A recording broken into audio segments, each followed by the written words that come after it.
buildings now. There's cars toppled, buildings entirely just crushed and crumbled. I'm not sure if it's safe to report from my vantage point. I really need to leave. Civil Defense has informed me that the surrounding areas are in ruin. I see some people running now. In the opinion of this reporter, if this nation, or in fact the world, ever needed heroes, that time is now. That time is now.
Dampeners.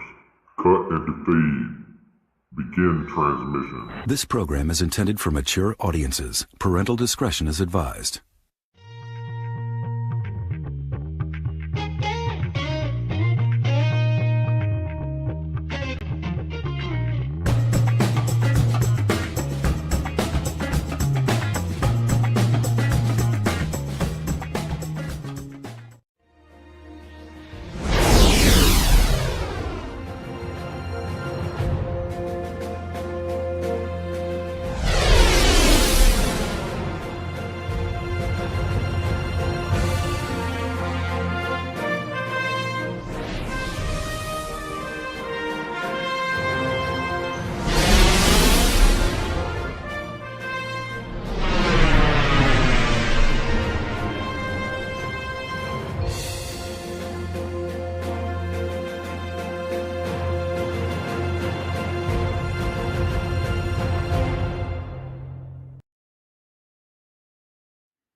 Happy Sunday, everybody. Hey, let's see who all is here today.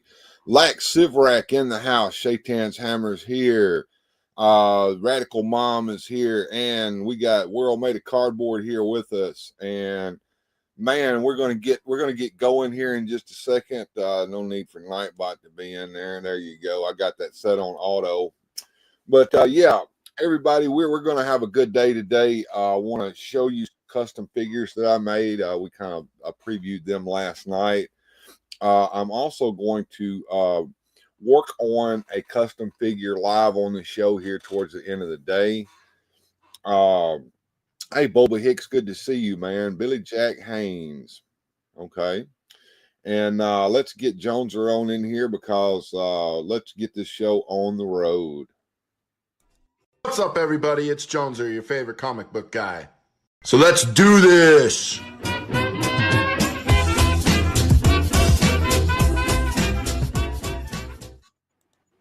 Hey. What's up, folks? How's everybody this Sunday afternoon? I hope everybody's doing good. And I rebooted the computer last night before I went to bed. I'm losing connection. Oh no, John, don't lose the connection. Or John, are you at home or at work? I'm gonna go ahead and let that stay auto and let Nightbot even show up on the screen. It's just a good magical morning, says Lax Sivrak. Good. Did you get any sleep last night? Oh yeah. As soon as I got done talking to you, I went over to old couch in the living room, put something nice and boring on TV, and fell right asleep to it. It's 9 a.m. here in Alaska, says Lax Siverack. That's pretty cool.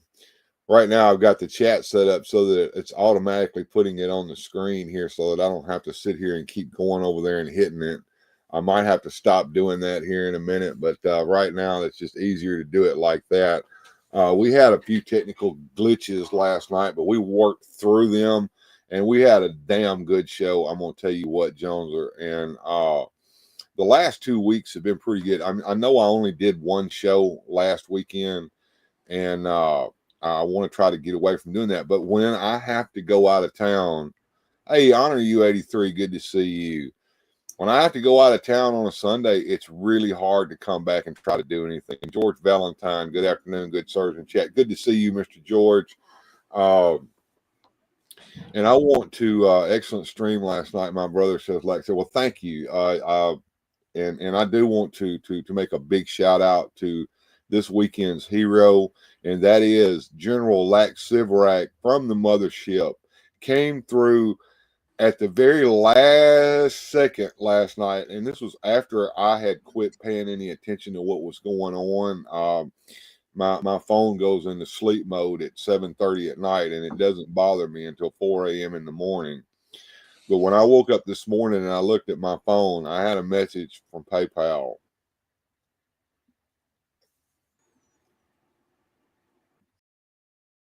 I had a message from PayPal. General Lax Siverack, a hero of Weird Fantastic Toy Adventures, has given us $100 towards the new computer fund.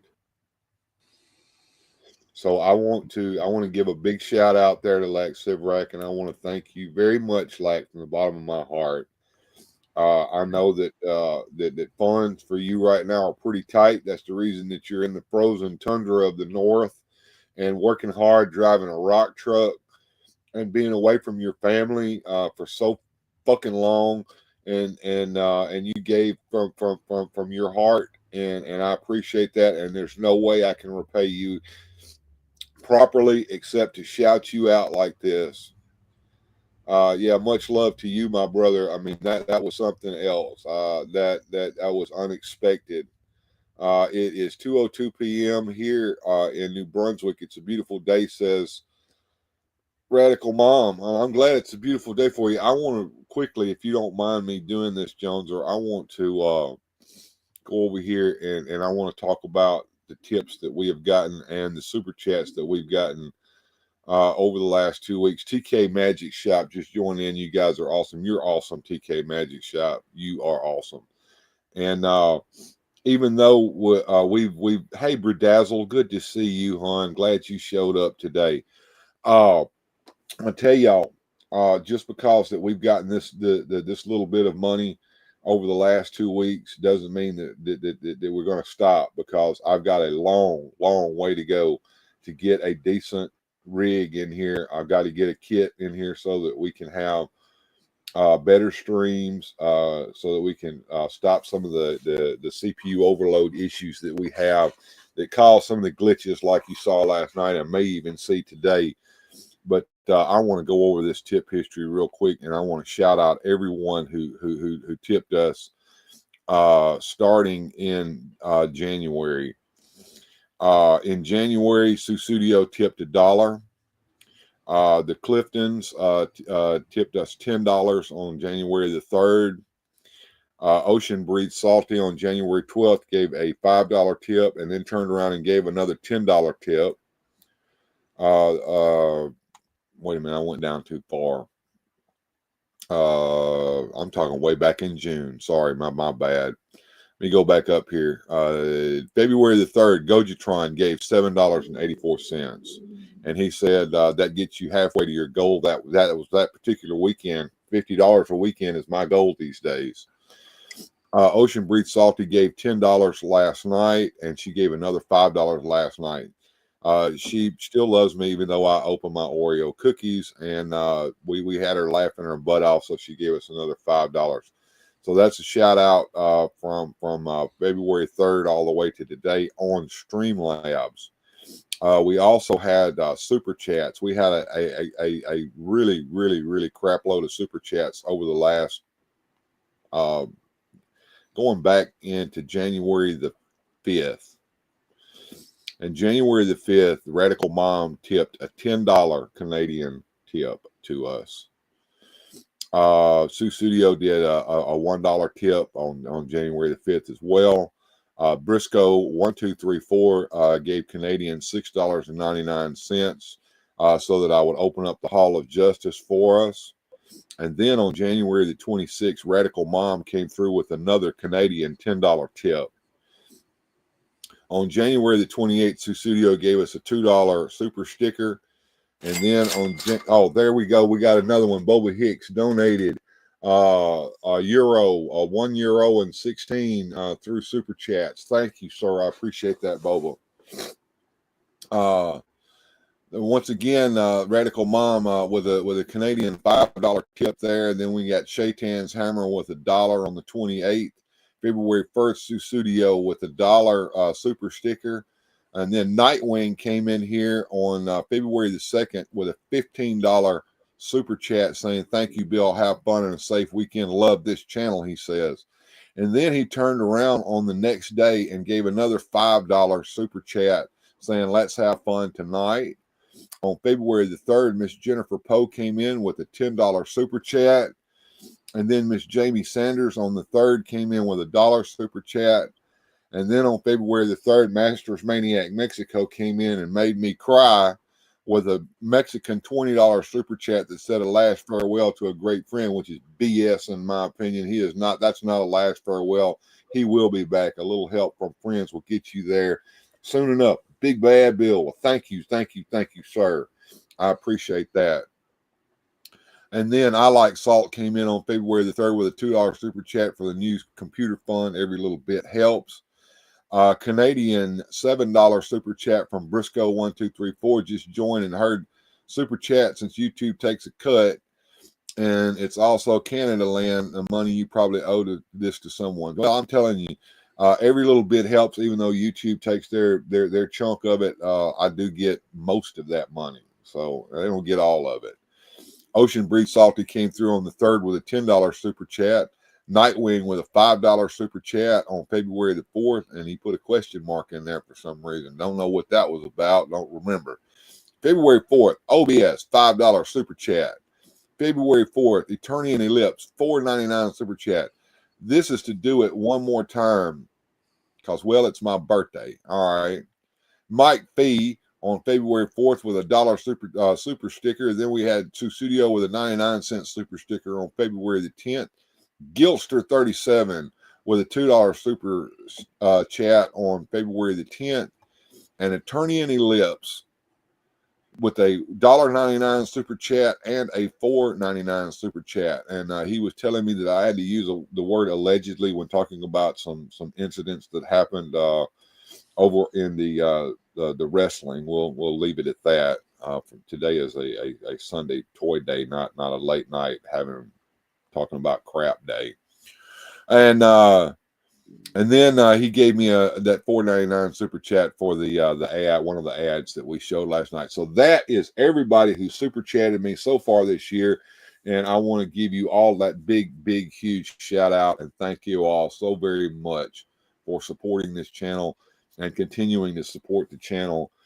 And once again, I'm going to throw this up on the screen that Boba Hicks gave us a quick that was a €1.16 super chat. And tell me, Boba, I'm curious. I know that that is €1, but what is the 16? We call that cents over here. I'm sure y'all have another name for it over there in the European Union. And is Ireland and Scotland and England and Wales part of the European Union? It's cents here too. Okay, so that'd be €1.16. Okay, cool. That is nice. And I guess you can give likes on the you can give likes now on super chats. So if you guys want to hit that like button on the super chat, that would do that. So that gets everybody shouted out. So what you got going on today there, Jones, or besides hanging out with me for a couple hours? That is about it. I got to go to the plant and sanitize the equipment for work tomorrow, and probably just catch up on some household chores, dishes, laundry, same old stuff you usually do. I like Salt coming through with a $10 super chat. Allegedly, I'm behind on my super chats. I don't think so. I like Salt. You support the channel by being a channel member. And that means that every month that you support the channel in some form or fashion. So that means that you that the super chats are like a icing on the cake for me from you, sir. And you have been a supporter of mine for a long, long time, and therefore I appreciate everything that I get. So we got another $10 super chat. Allegedly, says Lax Sivrak. Yes, the incidents in question were alleged incidents. We don't know that they were actually occurred, even though that there's history of such behavior going on there in that organization. Moving right along. Yeah, we've got a few things planned. And if you look at the description of today's video, we're going to be talking, and you looked at the thumbnail as well. We're going to be talking about not only just what's going on over there at McFarlane Toys. Hey, Rolando Flores, driving but listening. All right, you be careful. Don't watch and drive at the same time. And Boba Hicks likes your Batman shirt. Well, thanks, there we go. Super chat coming through up there on the top over that overlay. But yeah, we were talking the other day about McFarlane Toys, and Skull Ships Ahoy says Satan's Hammer. All right, man. Why he's doing what he's doing, and what his motivation is to put out these different figures and ships. I don't know if you paid any attention. I don't know if you're even a member of some of the Facebook groups that are devoted to superpowers. Are you, Jones? I think I have one or two in my Facebook feed, but I'm not really on there a whole lot or creeping, looking at stuff very often. I'm kind of a busy boy, so yeah, I get on the internet as much as I should. Yeah, I lurk over there quite a bit, yeah.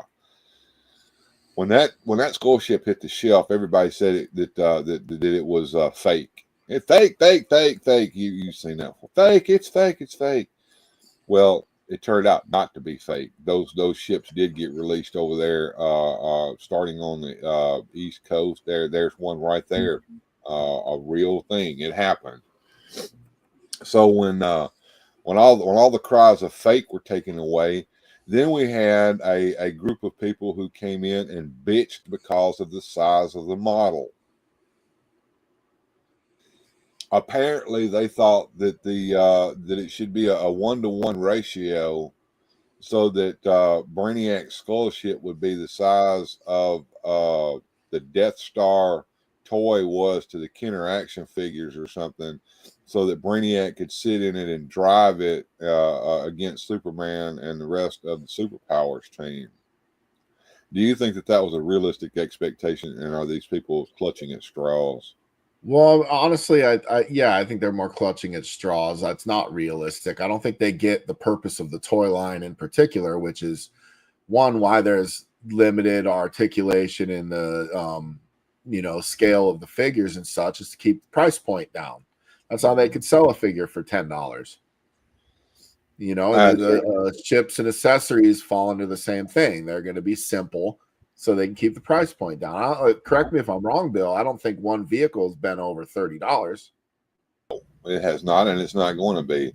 If they did that, they couldn't keep the price point, says Arnie83 is correct. Shaitan's Hammer brings up a very interesting point. Once again, we must use the word allegedly because we can't prove anything. Grain of salt time, people. But he says, I see toy leaks on Instagram and YouTube. And also, I noticed that certain specific channels, not naming anybody, of course, Pixel Dan, seem to have an inside track.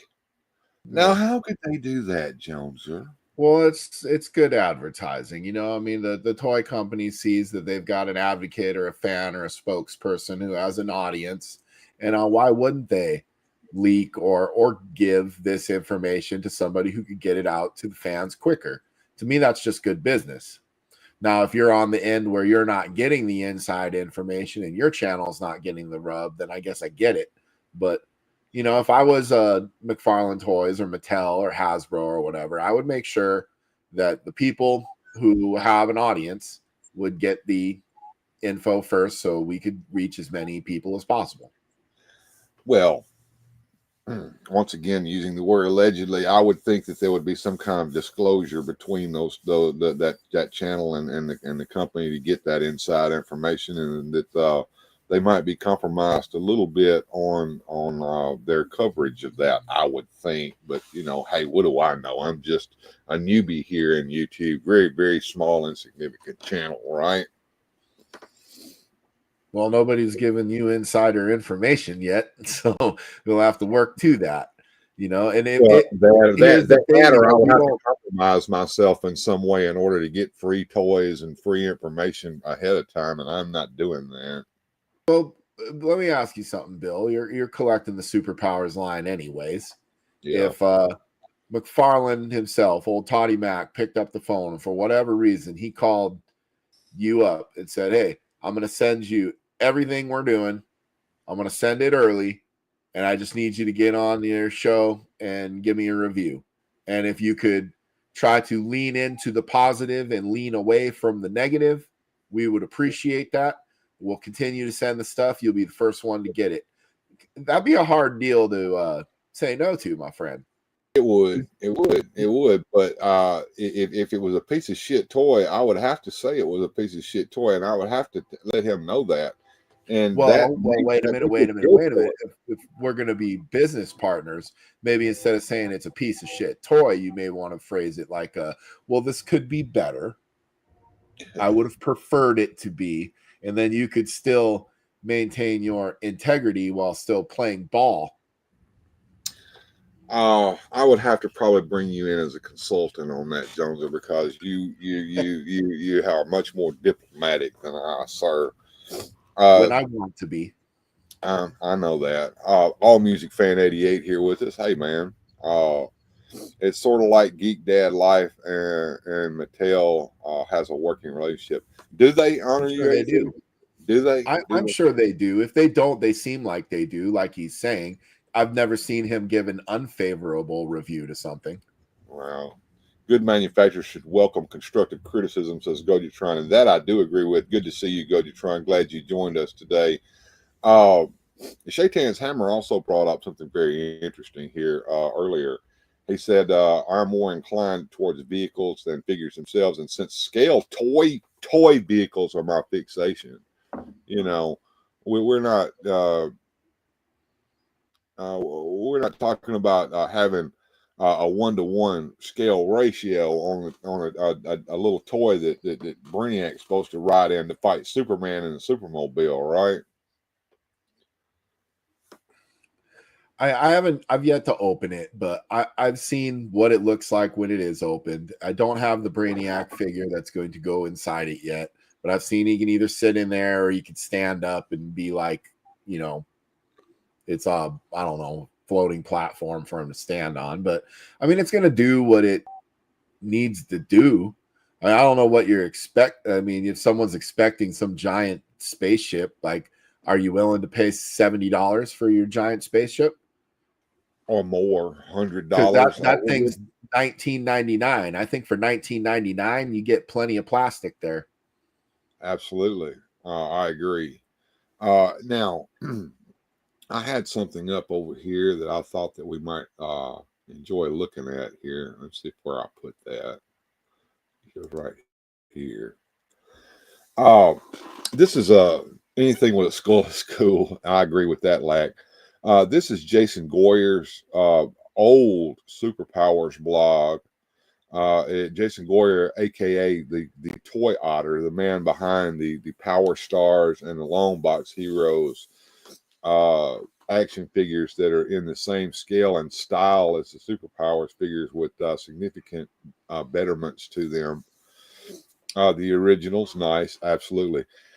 This blog he put out a while back, and when he got his hands on some of the real, actual Mattel documents, and actually had a chance to interview and talk to some of the designers on the original OG Super Powers line. And one of the things that I wanted to discuss, and we've talked about this a little bit before on the show, but now that I've got Joneser here, I think it'd be fun to talk about it with him here.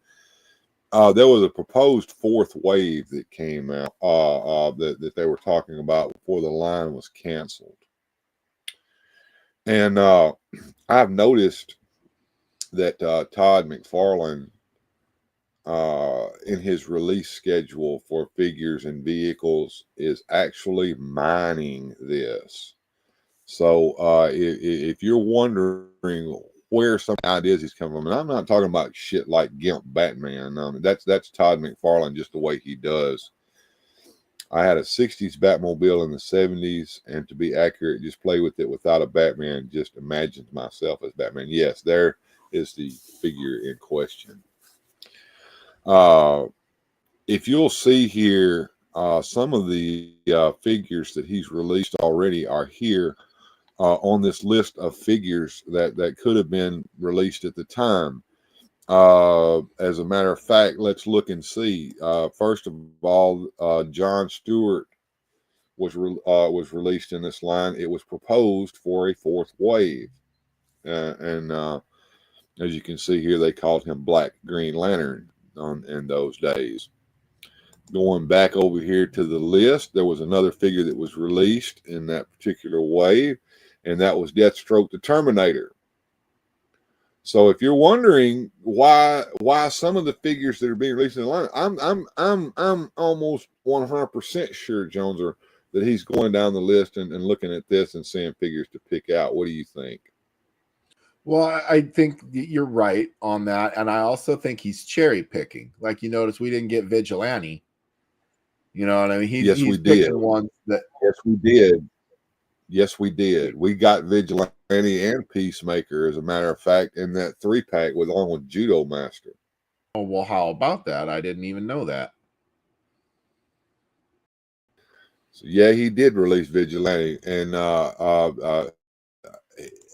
he knows that some of these figures are not going to sell well unless he does it that way.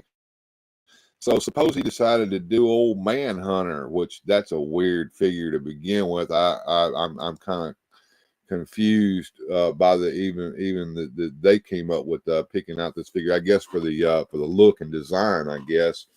But if I could see Todd releasing this figure just because it looks like that. What do you think? Maybe. I guess it would what have I to was be thinking if he was. Well, I was thinking he was going to go for people that were like had a little more name value or a little name recognition. I think he went with Peacemaker because of the TV show, obviously. Pretty much, I agree with that. But would you like to see a Man Bat? Well, absolutely, that would be great. One of my favorite characters and one of my favorite episodes of the original animated series. I've also got a Steve Ditko Batman comic book with the Man Bat, and it's neat to see Steve Ditko playing in Batman's world a little bit. Yeah, I agree. Now look here. What would you like to see him lean into the super friends and do some of the characters that were done especially for Super Friends, like El Dorado?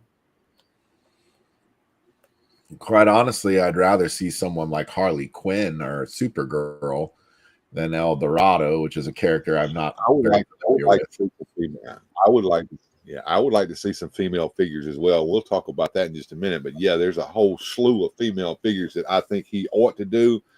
I have a sneaking suspicion that he probably won't do them as much as we would like. I mean, there was a proposed Supergirl figure, and have a feeling we may be seeing it's not this particular design. Knowing Todd, it will probably be more or less the more modern look. But I would love to see this particular design. But that's not what's going to happen. But I think he's going to have to do a few female figures. I would like to see a female figure 3-pack, Supergirl, Batgirl, and maybe a villain like Harley Quinn or something like that. Catwoman would be great. Hawk Woman or Hawk Girl. But a Bizarro should be a no-brainer, and he's more or less a Superman repaint with a different head. You know, I mean, absolutely, and that was proposed. Yeah, that was proposed as well. I foresee a Bizarro at some point simply because of the repaint.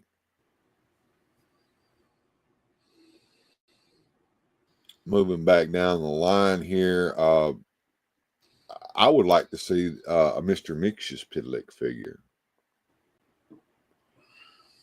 Be interesting. Now he'd have to be much shorter or smaller in stature, right? So that would make for a different mold.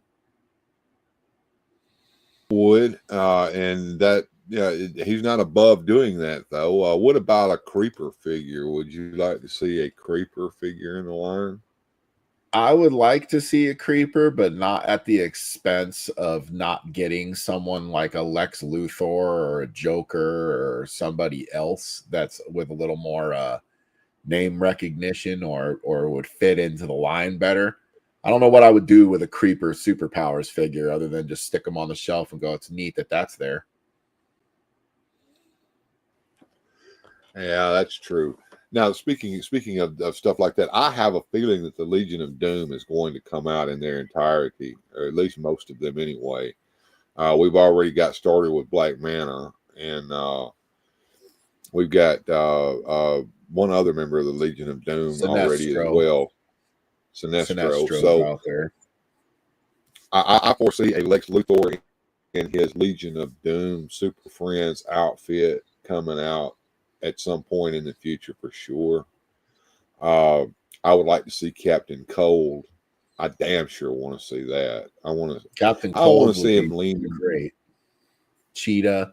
I mean, yeah, Grundy, Gorilla Grodd. There's a few of them. Shaitan's Hammer's talking about the Wonder Twins. I don't know if we're going to see them or not. Hey, Blue Harvest, good to see you, man. There was a proposed Wonder Twins for the Power Plus line.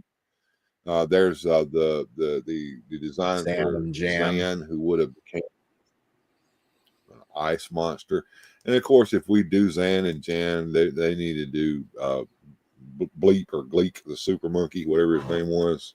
Well, see, to me, you start leaning into some of this stuff. I mean, well, why not do Wendy and Marvin then in the freaking Super Dog, and just all the silly I would stuff. buy them, but I don't know who else would. But yeah, I would buy Wendy and Marvin and Super Dog in a heartbeat, and I think that ought to be a 3-pack. But I'm not going to hold my breath on that. Did the original Superpowers line ever get around to Scarecrow? No, they didn't. I would like.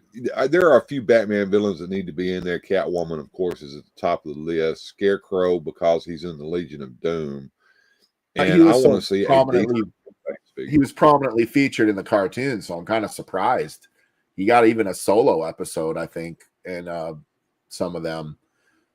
So I'm a little surprised they never got to him.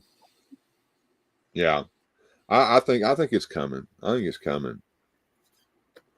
I see him doing Gorilla Grodd personally. I would like to see that figure.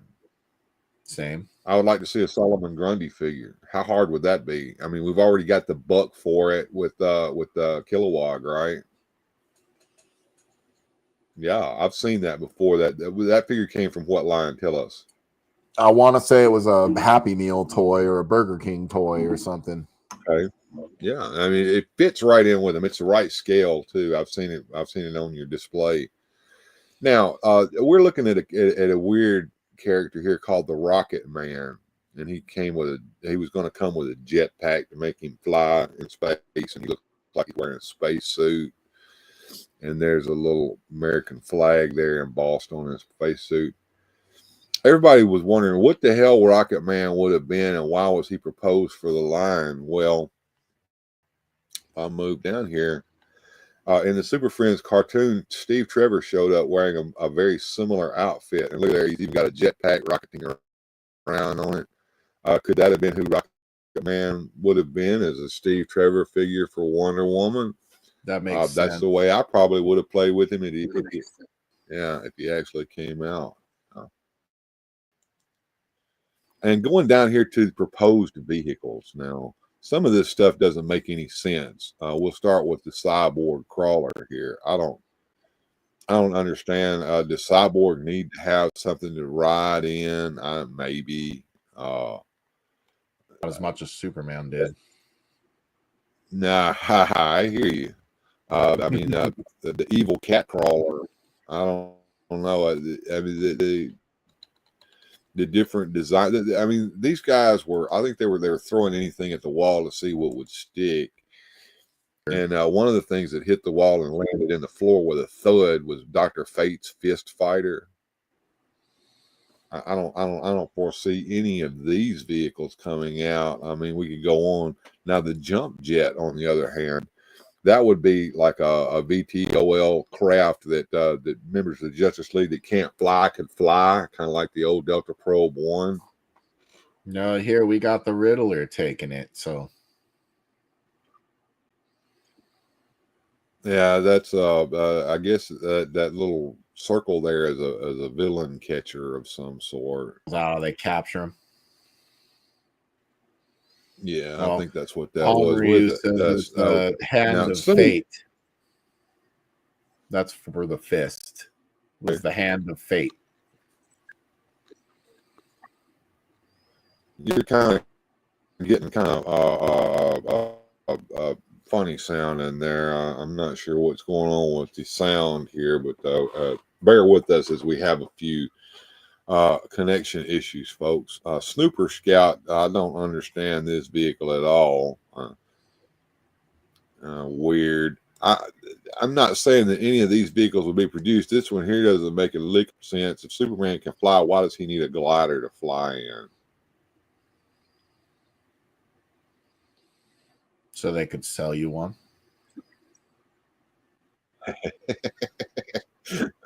Always on the nose. Now, I might would buy a Plastic Man plastic mobile. What about you? I would love to see that, and then to have the sidekick with them. You know, well, I can't remember that guy's name, but they had a little brown sidekick character that was always with them in the comics. Oh, Woozy Winks. There you go. Yeah. They should sell that plastic car with him as a 2-pack. That way we could have them both. Like Sivrak says, it's for Lois. They actually had some proposed stuff in the original pitch. We'll look at that in just a minute for some stuff like that. A Lois Lane figure with a vehicle called the Reporter 1. Oh, and Blue Harbor says he wants that plastic mobile. Because they like putting big Superman. That brings up an interesting point, Bill. Would we be able to get away with supporting cast characters rather than just the typical heroes and villains? Would we be able to do like a Lois Lane or a Jimmy Olsen or Alfred or, you know, Commissioner Gordon, some supporting cast characters? You would have to include them in a vehicle pack or something like that, or into a 3-pack with one figure that everybody wants. Alfred would come with the Batcave, maybe. Something Lois like that. and Jimmy could come with a Daily Planet playset. There you go. I mean, that's how you would get away with getting these civilian characters into it, and he does need to lean into that, in my opinion. Although I'm pretty sure he won't, considering things. Now, right here, we were talking about Brainiac's skull ship earlier, and everybody complaining about the scale on that. Well, here you have proof positive that Brainiac skull ship in the design that he's done it in was proposed for the original line. And why would he change the scale on that? They even went so far as to make a proof of concept model here. Now, one of the things that Todd didn't do was make the capture with the tentacles, where the tentacles would snap down and capture somebody. But otherwise, I mean, it's pretty much the same toy.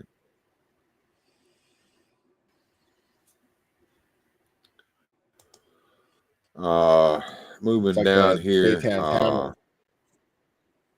Shaitan's Hammer says it's fun to have superheroes, but they need people to save. And I'd have to agree with that. You know, having like Lois or, you know, Commissioner Gordon or somebody that, you know, you could have someone put into peril. And yes, robbing other toy lines for those figures is what we've been doing for years. But wouldn't it be nice to have them? That's right. It's fun to have superheroes, but they need people to save. Now, here was the original pitch, and there's no particular order in this. First of all, they proposed a Batman line that would have included a Batcave playset, and this is a mock-up or drawing of what that may have looked like. And if you notice, it kind of goes along with the Mego Pocket Heroes design Batcave, which costs a lot of money. I'm back. What did I miss? Quite a bit there, John. You may have to catch a replay later. We've been talking about speculations on the Super Powers line and what Todd may come up with here in the future. The Batcopter was something that they talked about for that line, and they actually did produce a Batcopter. That was one of the last toys in the line, and it's worth quite a bit of money. Super Powers version. I think they re-released this mold and made it into a Batcopter for the Dark Knight toy line. WWE does make good random people, but they're not in superpower scale. But you could use them with your other figures that are 1/12 scale, I guess. There was a Bat Secret Cycle cave with a big sign on the top. Yeah. Well, it's a toy, and if you look at the Imaginext toys, they do the same thing there. I mean, remember, this is not an adult toy line. This is a kid toy line. It has to have play value for kids. Shark repellent bat spray. Pass me the shark repellent bat spray, Robin. Never leave home without it.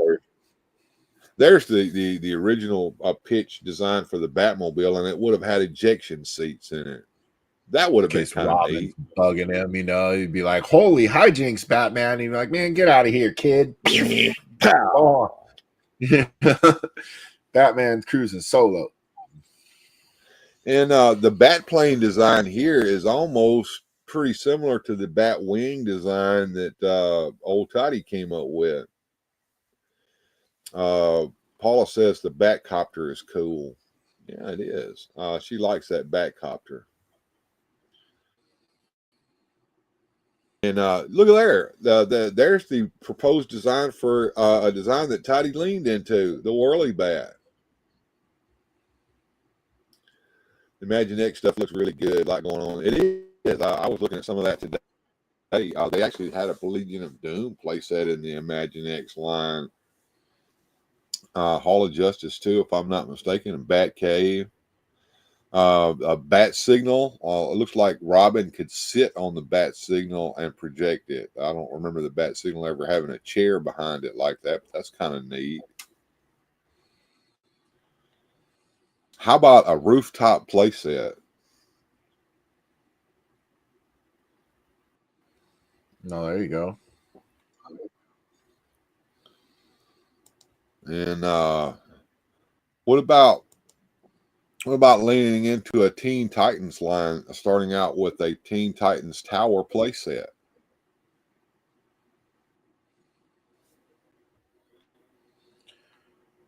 You know, it'd be neat to see, you know, Raven and Starfire and Beast Boy, you know, in there.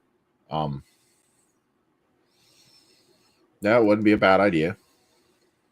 I suppose in those days it was more Kid Flash and Wonder Girl and Changeling. I think they didn't call him Beast Boy yet then. That's correct. Now look here. Now we've got Kilowog and Hal Jordan and John Stewart already for a Green Lantern Corps. How about an Oa Lantern base playset? With the I would like to see power that battery with a couple little Guardians included would be neat. Looks like there's one right there. It looks like you see that little thing there. That kind of was proposed things that they could have done. Of course, now we did get this right here from old Toddy Mac. I think he went right over here and used this design personally. Not all the way, but I mean he's got something similar to the capture net with that capture claw on the bottom. There's no ladder on there, and there's nothing like that for her to ride like she's water skiing, jet ski or whatever. I mean, there's the visible plane design there that he did do. And the original Supermobile design was going to be like the Supermobile, and I think Todd McFarlane looked at that picture and said, "We can do that." What do you think? Yeah, that's pretty much what they did. I think those little compartments on the side of that, are those supposed to be like jails or holding cells? Because that's a kind of shame because it doesn't fit a figure in it. Yeah, you can't even fit that tiny little Lex Luthor in there. Like, nope. So somebody didn't do their homework or try to put a figure in it. Lois Lane line, try saying that after a few drinks. Yeah, he said that those were supposed to be villain jail compartments on the side, and then they didn't scale it up so the figure would actually fit in it. I would just use it for storage of extra accessories and stuff. But yeah, that kind of didn't do very good. Now we're talking about a Lois Lane line. Here is a proposed Lois Lane figure and a vehicle called the Reporter One. Another BTOL type vehicle. I would buy that with an included figure.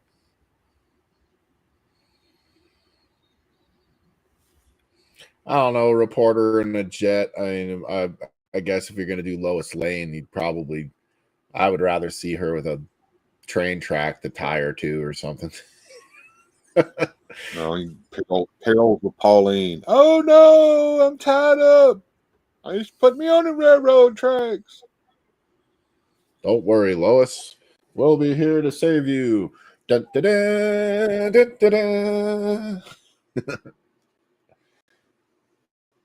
dun. They actually had some designs here for Lois Lane. Now, they also it looks like they were going to do maybe a Lois Lane fashion doll as well, and have different clothing designs for them. I don't know how well that would have worked with a boy line, but it might have attracted the little girls.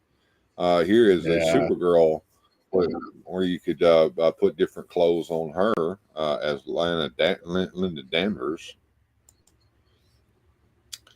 And of course, there's the Hall of Justice concept case, which was just going to be a figure case that looked like the Hall of Justice. But some smart person over there said, why don't we expand that out into an actual play set? So that was a good thing. And I would like to see this done at some point. I mean, we've been teased by this for a long time, but how about the Tower of Darkness? It'll be interesting. As the Super Bowl started, like Sivrak says, I started last night. Yeah, he's on his 2-week sabbatical in Anchorage, Alaska right now. I'm sure that there's a lot going on there. Going back over here, that pretty much covers about everything. And it looked like that they were going to do a micro collection. I bet Epic Badger would have liked something like this. Look, there's a Fortress of Solitude with a micro Superman, a micro Batman rooftop there fighting the Riddler. Reminds me of Ray Stevens' song. Yeah, that's where I was coming with that. And then along came Jones. I guess that'd be you there, Joneser. Sure. So that's kind of where my mind is going. That he was kind of coming up with some speculation on those characters. Now, let's see. I had another window here underneath that. The Toy Biz line came out with some interesting figures, and one of them was a hit me in the head Lex Luthor figure, and the other one was Bob the Goon. Ray Stevens, not Cat. Don't look, Ethel. We need a Doc Savage figure. I wouldn't be surprised if either Power Stars or Longbox Heroes comes up with a Doc Savage figure at some point. Here we have Lawrence the Boombox Goon, who is a sadly missed character in the line, and I decided that it had to be done. And there you can see him in all of his glory. Turn the autos off, get that off the screen. And let me bring him up to the camera here where you can see him. He's carrying his boom box on his shoulder just like he did back in the day.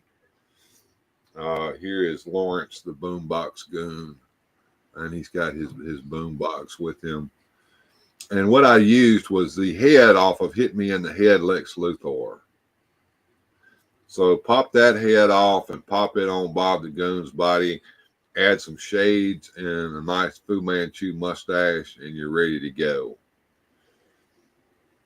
The other figure that I have over here is, of course, the Lex Luthor figure. So when I took off that goofy head, I added the Mr. Freeze head onto it so that he would have a much more sinister looking and more accurate looking head.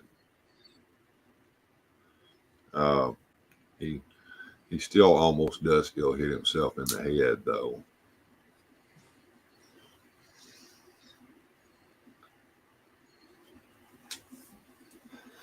And if you're wondering about Lawrence the Boombox Goon, yeah, I showed you a picture of him. I'm going to play this for you guys. Enjoy this. I'm probably going to get got for it. I may have to cut it out later, but here we go. Gentlemen, let's broaden our minds. Lawrence.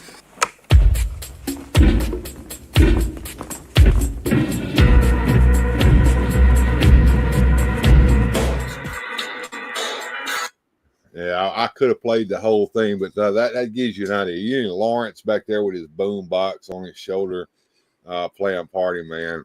Shaitan's Hammer says that was a nice Lex. Absolutely. I think that the head they put on him with that goofy smile on it works only as Lawrence the Boombox Goon. You know, that's one of the more fun scenes in the movie. That scene right there.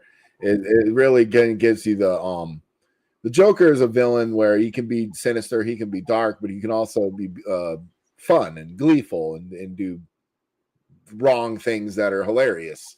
And I think that was a great example of Joker being Joker in that scene. It absolutely was. I agree with you on that one. Let's see. Is Lex supposed to be having a what is that? Zig Heil? I don't know about that, but I think he's got a kryptonite ring on his finger, and it was supposed to be him thrusting it toward Superman, but instead he's hitting himself in the head with it.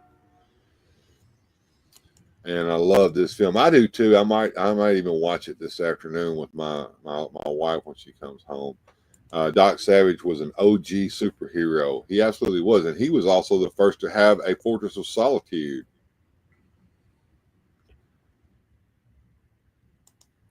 Blue Sasquatch posting some clown pictures here. So yeah, I mean that's one of the things that I did was do that. Of course, I've got some more ideas for some custom designs on these. You know, there's a lot of places you can go with these, but you know, Joker only had one goon in the Toy Biz line, and that was Bob. I mean, I would love to do the gymnast goon, the one that sat there and did all the flipping and stuff.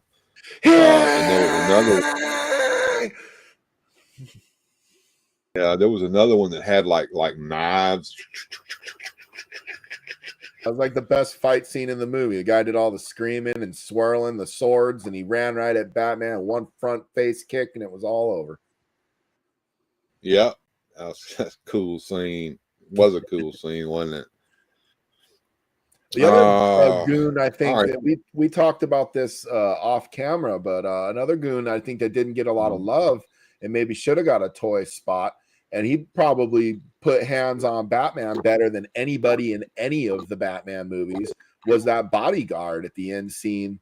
You know, one unfortunately he got his head rung on the bell and thrown down the building, but that guy beat the crap out of Batman. I remember watching that as a kid, and I was just like, gee, who is this guy? Yeah, I remember that scene too, and it was kind of he did look like he gave Batman a little run for his money there, didn't he? He beat the crap I'm going out to of get him all ready the way until he actually lost. Yeah, all the way up until he lost. That is correct. I am going to do a custom Beastman figure for you guys. I've been working on a red Beastman for a while. I've had several different iterations of that in the collection here. I'm trying to find my box O parts here so that I can get in there. And there's a couple of arms that I need in order to do this. And they are probably in one of these boxes full of crap here that I'm going through. I'm looking for the original red Beastman arms. I see orange Beastman's arms. There they are. There's one of them, and I see the other one in this little bag here. I'm going to have to get the connector pins off of those. And I'm going to have to use a sharp instrument in order to get these loose out of there. So we'll start with these two arms here. And I'm going to get the figure out, and I want to give a big shout out to Barbarossa Toys, who makes this Beastman conversion kit that you can get available from him either through his website or on his eBay store. And he also, thank you for the donation there, Blue Harvest Toys. I appreciate that, sir.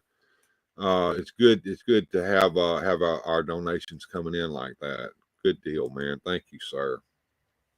Love the channel, says he, and I love you for being here with me. And let me move this down a little bit to work area here where we can see what I'm going to do. So we'll start with these two arms, and let me get back over here into my pile of crap here and see if I can get down to the case that has everything in it for my red Beastman conversion kit. See if I can find the rest of the stuff for that. I gotta get that out first. There we go. Down here to the bottom. You may hear a loud clatter here in a minute as all this shit comes crashing down. Here we go.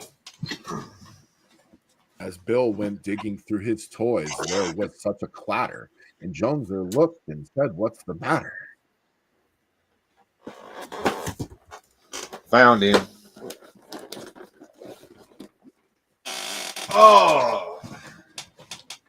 I have been trying to organize this room for the past month and a half, going on 2 months. It seems like all I've been doing is just moving things from one area to another, though.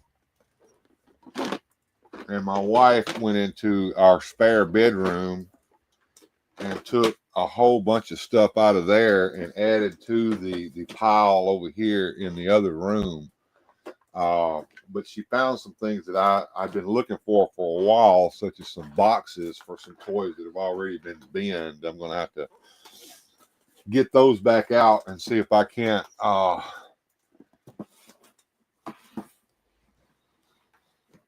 put them back in their boxes where they belong.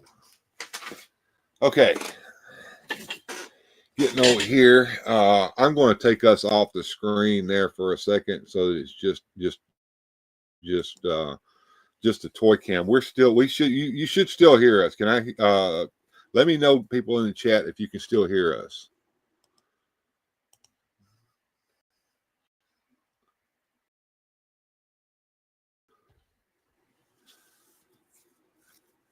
And Briscoe 1234, good to see you, sir. Does the blue background seem to work best with streaming? Gojatron uses one too. Probably. Honor You 83 says, I'm going to go and give an unpopular opinion. He should release all the OG Superpowers figures. I got a few at the end of the line trying to find vintage. Okay. Thank you, Miss Mary, for telling us that she can hear us. Very good. All right, good.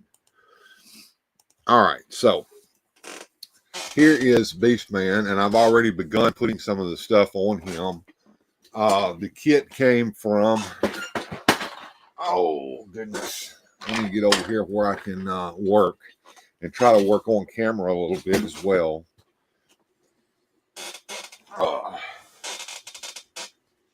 And you can hear my chair squeaking. Here is the package that Barbarossa sent with the kit.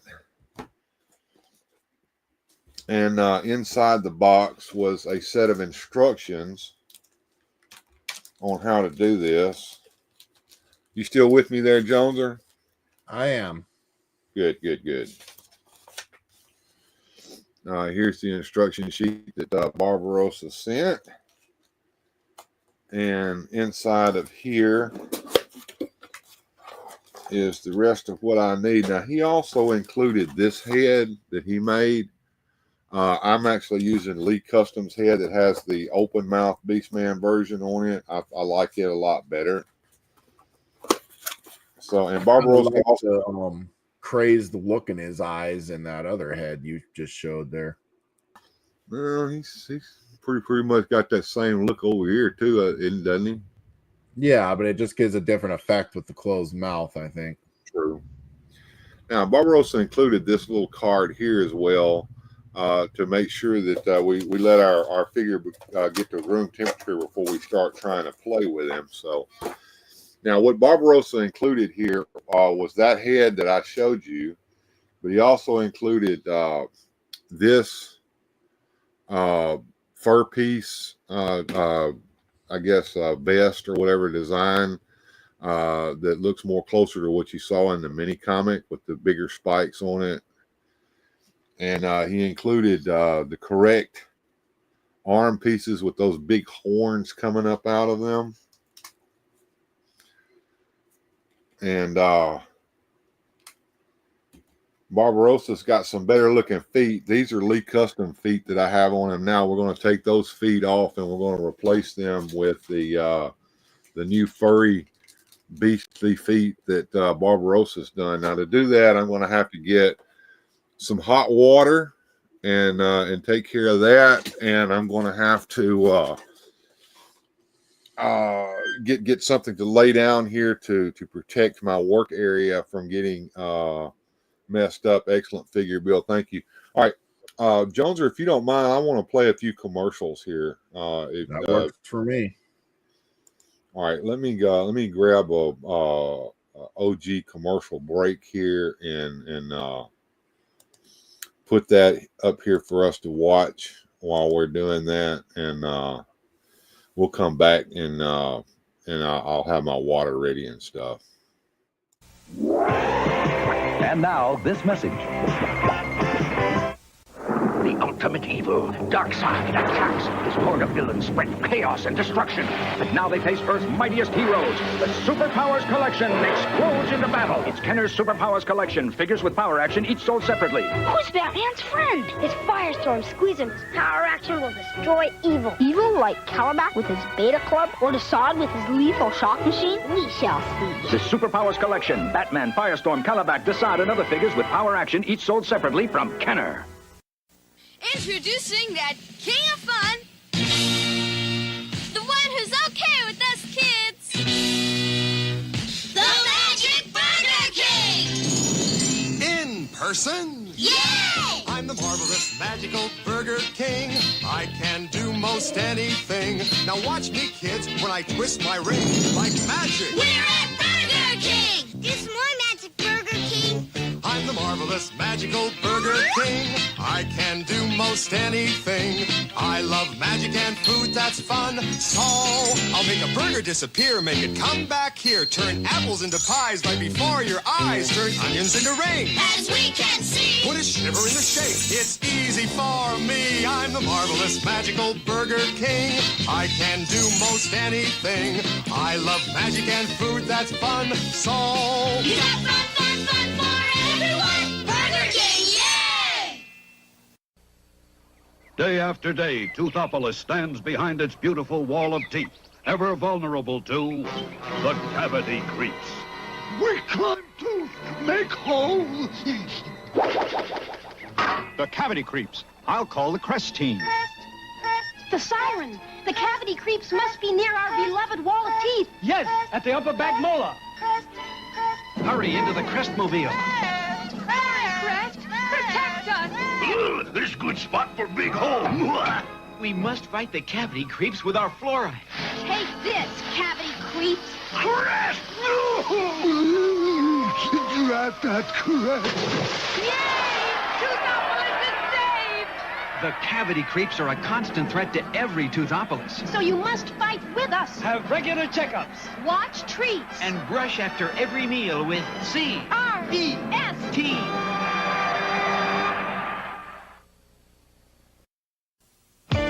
Don't pout, check it out. Zach's gonna show you what work's about. It's the blob, it's the blob. I am the future blob. Without a job, without a job. I am the future blob. What can I do? No need to panic, no need to get scared. You can make the future by being prepared. Ask what do I like to do? What jobs are suited to me?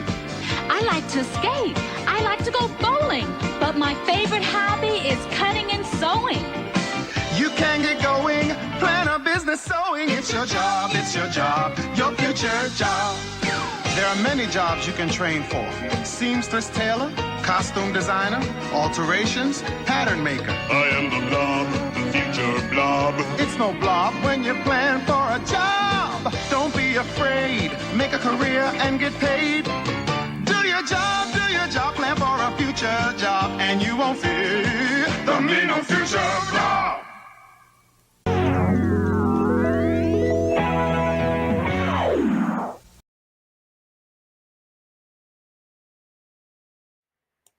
And I am back. And where do you find all these commercials? I remember them all. I found them on YouTube. I'm still doing things here. Right now, I've got the parts soaking here in some hot water. I've got this here, and I'm going to get ready to. I got to grab something to get the parts out of the cup.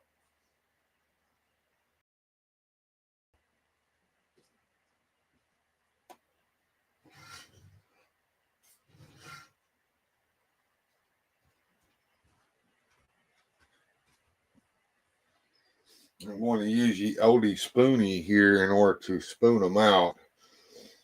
And I guess we're going to start with pulling these feet off.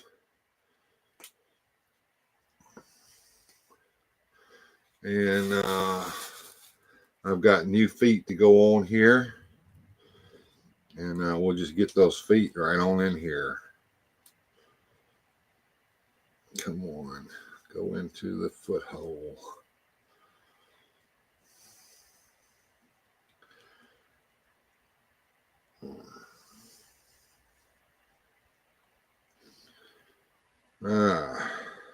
Getting close. And put the feet down in here and get them loosened up. There we go. So while they're doing that, I'm going to start with the first arm. I've got to get this piece out of this arm. And to do that,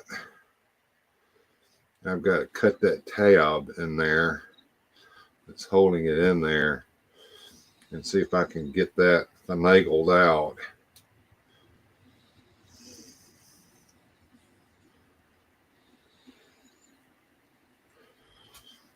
All right. I want to try to keep it so that I can actually put a piece back in here later. So it's going to take a bit of working this out to get that sucker out of there.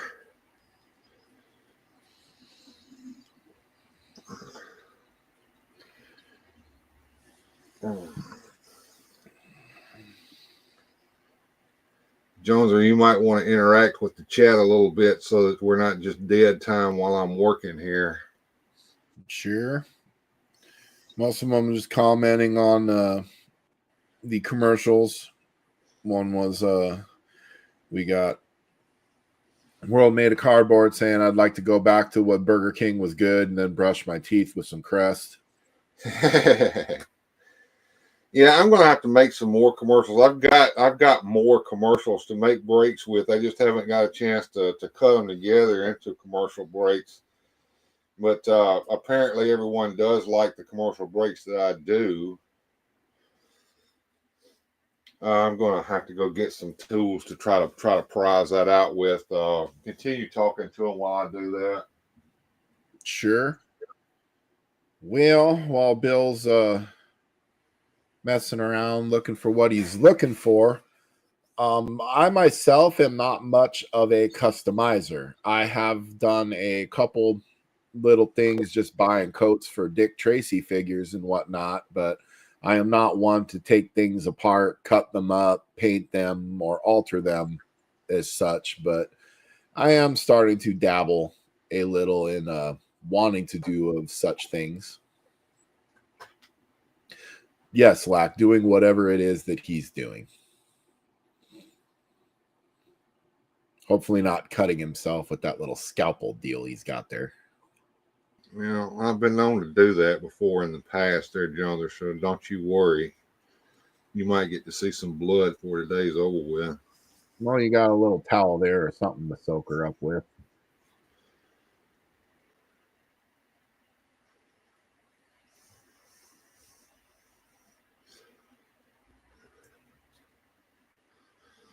Yeah, I don't know. There's a lot of great people on eBay and whatnot, such as Cape Master or Barbarossa Customs, who can help folks customize figures. And some of them, they have them real easy where you just, pop the feet off and pop the new feet on, and there you go. Or, and then some of them required you to be a fuzz more crafty. One right now. I'm sorry, Bill. Go ahead. Oh, I think right now I'm having to be a fuzz more crafty. Absolutely. One customization I saw a YouTube video on that I was tempted to do, and that was the feet on Motu Origins Battle Cat and Panther. They're without that articulation in the front and back paws.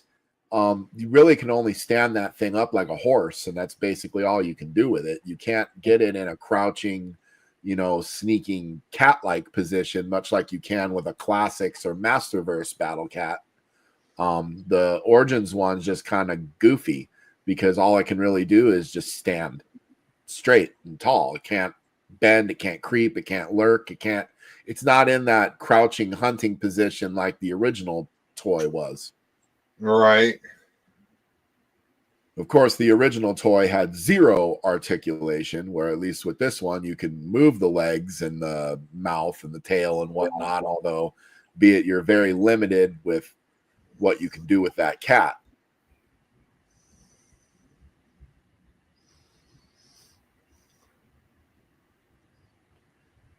But yeah, All Music Fan agrees with me. They do need to remake Battle Cat and Panther with the paw articulation. And yeah, it annoyed me too. Because, you're sitting there and you're trying to get them in that iconic pose that the vintage toy came in, and you just can't do it. Whereas with the Masterverse Battle Cat, or even if you're fortunate enough to have a Classics Battle Cat, it's actually fairly easy to get them in any kind of pose you want.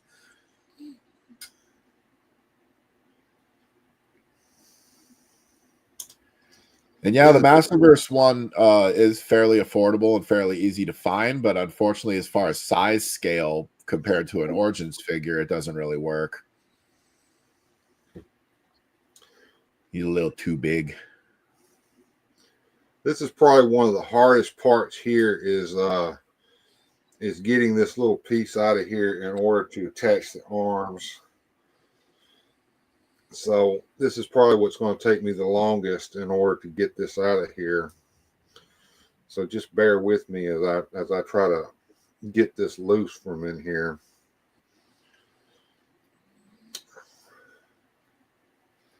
Lax saying he pre-ordered the Mythic Legions bear, and he also got 2 of the moose coming. Now, I have not jumped into the Mythic Legions collecting, although there's a lot of people in the community that do and enjoy it. I guess it's just ain't my cup of tea, but more power to you. I'm sure they're very cool, and I'm sure that I don't know if they're size scaled into Origins or what they are, but it'd be neat to have more folks for them to interact with. Now, this has got to go into here, and he's got it set up so that it will. But in order to do that, I've got to heat that up and do the same with this one while I work on the other arm to get it out. And I'm bringing that other arm out of here now so that I can get this piece out of here.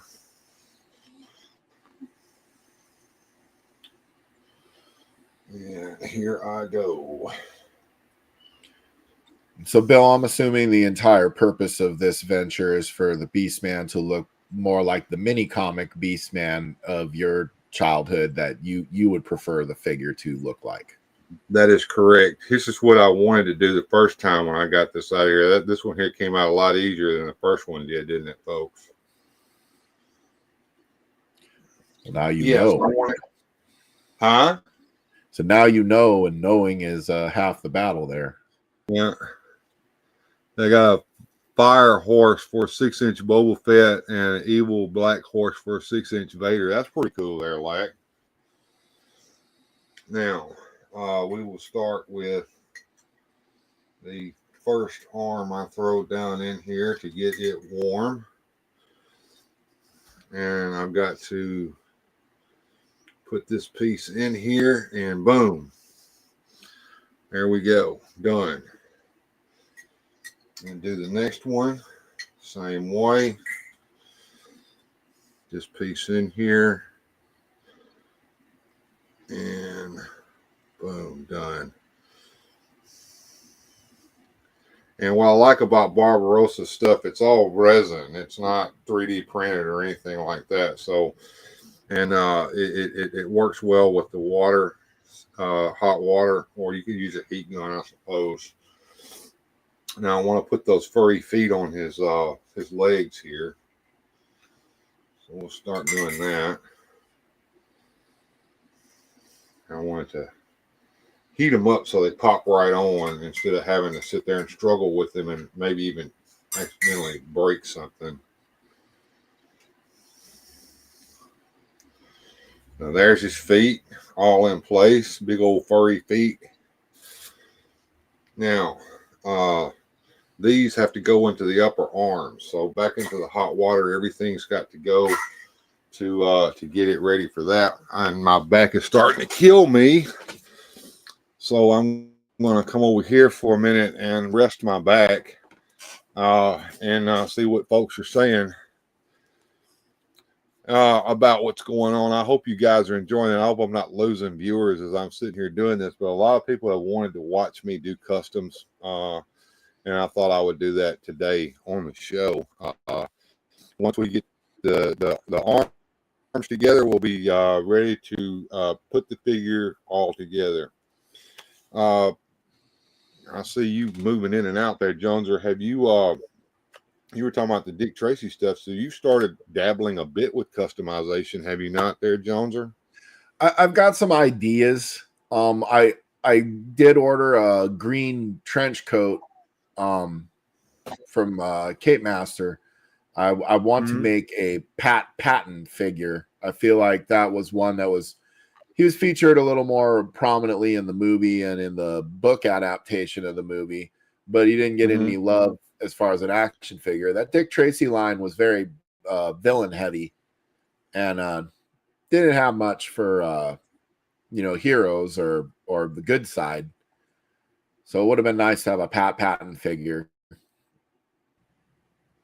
Right. And let's see, Lack says, Joneser, I sent a link to a video that started me on making customs on Instagram. I'll be sure to check that out. And Lack does do a lot of customizations if you want to check it out. Hey, Mega Demon Collects. Hey, everyone, he says. I'm in the process of making a Beastman custom figure, but I'm heating up the last little bit here in the water, and I'm taking a break from my back right now. So that's kind of what I'm up to right now. And Jones and I were just talking about some customizations that he's done. Pat Patton figure should have been made for the line, but Pat Patton wasn't in the movie, was he? He was in the movie. He was often with Sam Ketchum. In fact, there's a famous scene where Dick Tracy's on the side of the building watching the big meeting, and they're in the car, and they go pick him up when he jumps and hits himself on that street post, which has always made me go like, why he did it that way? That'd break your sternum or break a rib. But you remember the scene where he jumps, hits the pole. But I believe Patton's the one driving the car. They both say, "Great Scott!" Or he's also the one when Dick Tracy makes the catapult when he's in the roof, and Patton's the one he orders to jump down so he can be teeter-tottered back up through the roof. Oh, okay. That makes sense. So yeah, he actually, in some ways, he played a bigger part in the movie than Sam Ketchum did. I believe he had, just as many speaking lines, or, I would think was featured just as prominently. And if you're a fan of the original comic and whatnot, Pat Patton was more the early Dick Tracy comics, and Sam Ketchum didn't come in, I think, until around the mid to late 40s or 50s. Well, Pat Patton was his original partner, right? I'm sorry? Pat Patton was his original partner, correct? Correct. And then later, when I believe Chief Brandon retires, Pat Patton moves up to be Chief Patton. So I guess technically he even outranks Tracy later on. And in the early days, they did him a little more as the goofy sidekick, but he much like Orko and He-Man, he came through when he needed to. Right. All right, we're just about done here, and he comes with these new hands, these bigger, more beastly looking hands. I like those. And of course, this model is still a little pliable from that hot water, so I'm wanting to let it heat up just a slight bit more. But I'm going to try to put his armaments on his shoulders here, and I may have to that'll go right on over him. Okay, cool. Putting that shoulder pad on. And it's one piece instead of like the original one with that had a tab that you could unhook. So I kind of like that idea from Barbarossa. And we're going to get this other one on there. We got to get it across his hand and up his arm and across that bicep. And there we go. We got his shoulder pads on, and we'll put his chest piece on, and we'll pop that head down on there, and boom, he's done. And I'll let y'all take a look at him here on the table as I start cleaning up some of this stuff and get it out of the way. Here's the original Lee's feet. I think the new feet look a lot better. Sorry, Lee, but that's just the way I feel about that.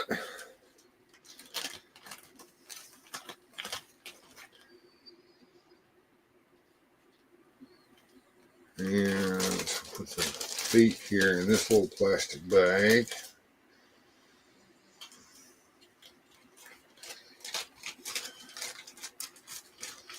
And put everything in here.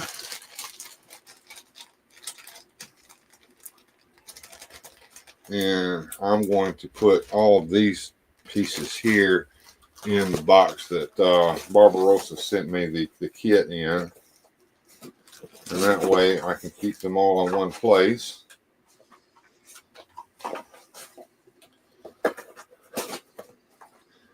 I need to get this out of the way before I hurt myself with it. You still with me there, Joneser? I am. Good, good. These are going back where they go, and I'm going to take the old hot water here back to the kitchen. Hang on just a sec. Sure. While Bill's doing that, we will take a look at our Beastman laying there on the towel. He does seem to invoke the mini comic a little more closely now. Yeah, I am digging the hands and feet, you know, a little more beastly in its proportion.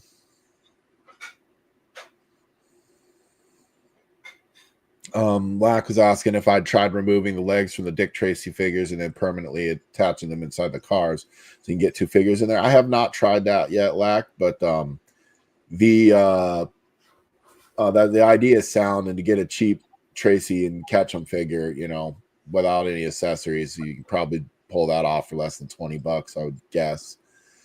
Briscoe is asking, Joneser, what would you have liked to have seen from a Dick Tracy sequel? Now, that would have been hard because he pretty much kills off almost all the major villains within the scope of the movie. And I don't think there's many left alive by the ending of it. I think maybe Mumbles, 88 Keys, and God, there's Steve the Tramp. I can't think of much of anybody else. And he kind of showcased all the great villains already. So, yeah, it would have been hard to do a sequel. He kind of worked himself out of room. He murdered off, I think, some of his greatest villains within the first 5 minutes of the movie. And every one of those villains in the comic strip would have had their own, you know, couple months to wreak havoc, you know, rather than, you know, I get in a movie and a comic strip, it's a different ball of wax, but yeah, he didn't really leave himself any villains left by the end of it. You know, I mean, I guess they still had the Mole and BBIs and Oodles and, you know, but I mean, the A-list or the most memorable villains were already used and killed by the end of the movie. All right. So, yeah, and Barbara also included this wonderful whip with the Beastman with the red handle on it. So that also came in the Beastman kit. So I've got Beastman finished here. I'm going to make him stand on his own. And I'm going to move the camera around a little bit where we can see it.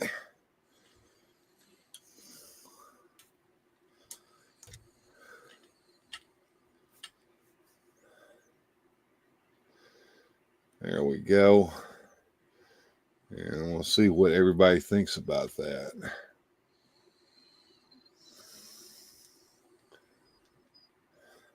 There we go.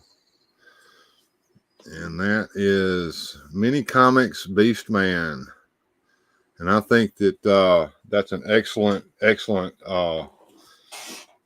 kit that Barbarossa did. What do you think there, Joneser, about that? And how hard do you think that was for me to do?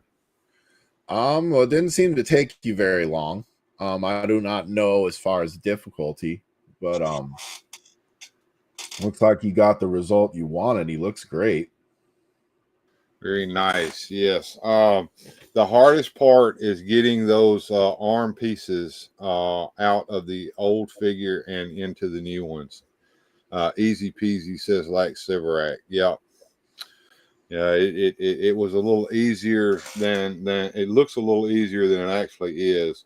I actually did the right thing on one arm and did the wrong thing on the other one. So I wanted to save that arm, but I didn't. So I got one arm that's going to have a little trouble if I wanted to try to reuse it. But never fear. There's ideas up here floating around in my head how to fix that. Yeah, it's a little elbow grease. And good to see you, Briscoe1234. Miss Mary there says that I made it look easy.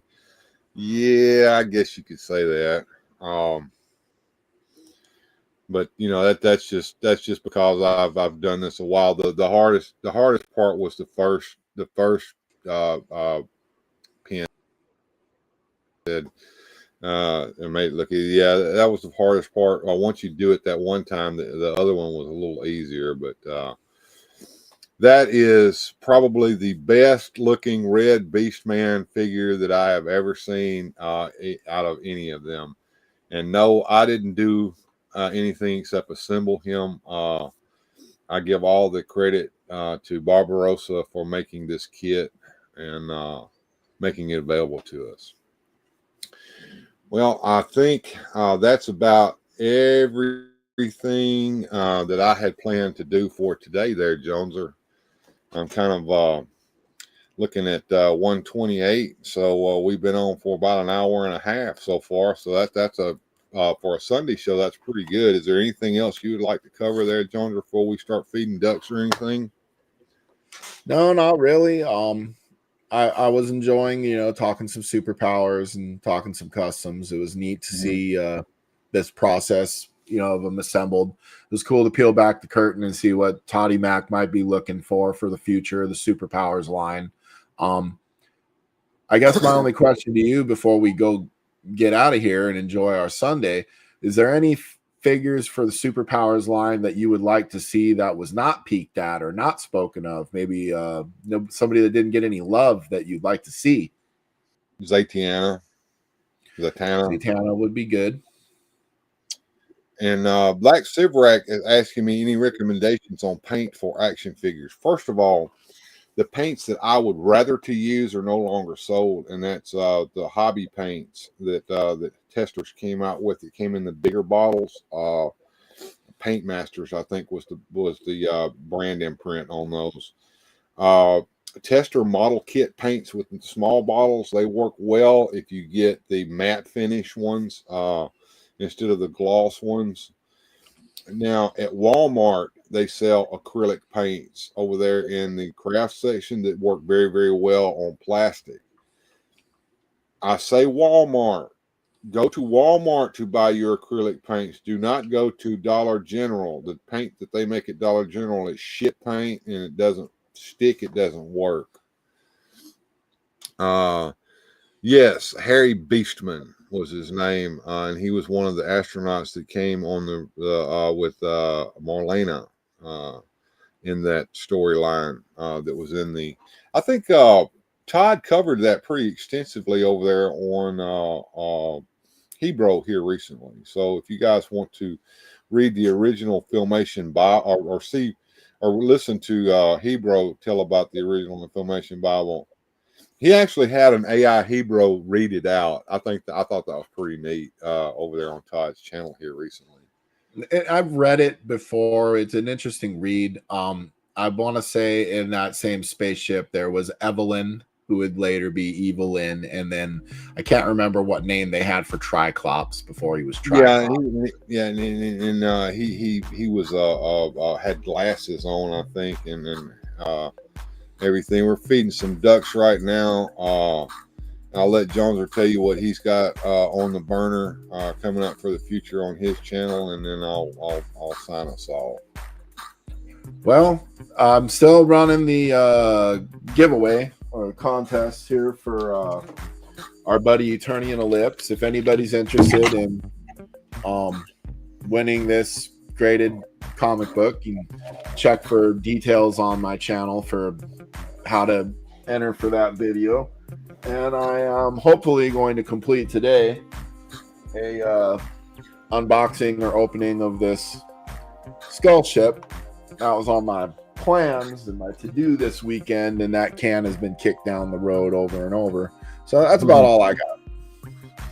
All right. Well, you know, we'll plan on something fun for next Saturday night for late night. Don't know what it's going to be yet, but usually by midweek something pops in my head, like it did for the last show with those crazy old vintage ads. And Lax says it was great hanging out with us today, and World Made of Cardboard said a great show. Thank you there, John. I don't know what we're going to do next Sunday, but we're probably going to stay on the Super Powers for a while, folks. I'm just looking forward to April when all of this stuff starts to hit again, and I can't wait to see what Todd is going to come up with for the wave 6 or 7 that's going to be coming out. What could he do? I mean, he's already surprised us with that Beetle bug ship. That was something that was never proposed for the original line. And we'll talk more about what could come up in the future, like Carlton Heroes and stuff like that. So just stay tuned. You never know what we're going to be doing here on Weird Fantastic Toy Adventures. I want to thank everyone who has taken a moment to give us a super chat today and over the weekend. I want to once again shout out General Lax Sivrak from the mothership, who is the hero of the weekend with a $100 donation to the channel. I know it's awesome, and we'll see you guys next time on Weird Fantastic Toy Adventures. But in the meantime, have a good journey.